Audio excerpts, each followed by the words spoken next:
Hello friend, what would you say is the cost of forgiving others?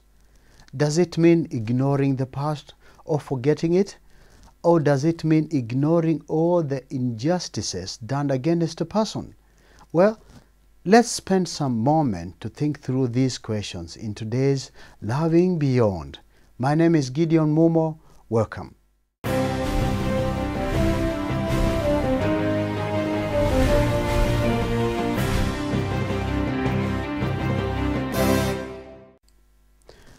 I have grown to know that forgiveness has a cost.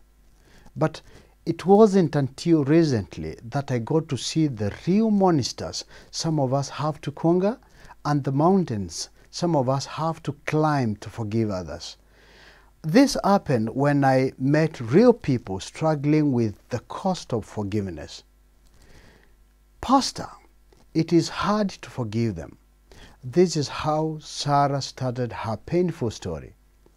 I woke up this particular morning a happy mother of 3 healthy children, happily married to a loving husband, and happily living with a loving, supportive mother-in-law. There had been rumors that the enemy planned to strike the previous night, but despite spending in the bush all night, nothing had happened. So we gathered from our hideouts and were still thanking God for our safety when hell broke open. The first gunshot silenced each one of us. The second sent us into a totally different kind of prayer as each one fled here, there, everywhere for safety. Then there were more gunshots amid these chilling screams as the enemy shot to kill and torch the houses of those of us who had locked ourselves inside. I saw my old mother and lame mother crawling from her hideout. "Oh, Jesus, help us!" she cried and prayed at the same time. Our house was in fire.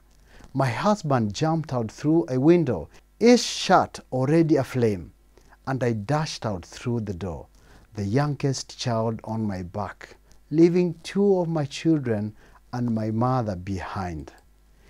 When we came back hours later, my 2 children and my mother had all burned beyond recognition. We had also lost everything we had. Life had come to a standstill.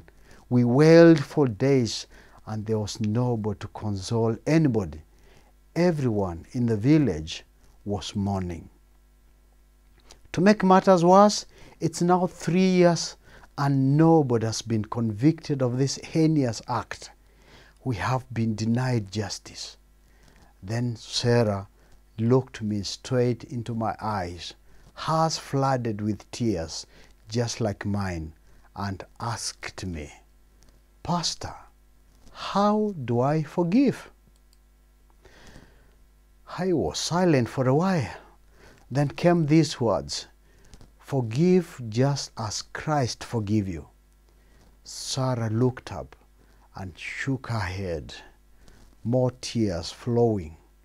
She was counting the cost: her mother, her 2 sons, a house, denial of justice and all. "I want to forgive them, but I will not forget," she finally said. "I don't think you will forget," I said. "But may God give you the grace to forgive them against all odds, just as, still painfully hanging on the cross, Jesus forgave us for crucifying him." Amen. Thanks for logging in. My name is Gideon Mumo.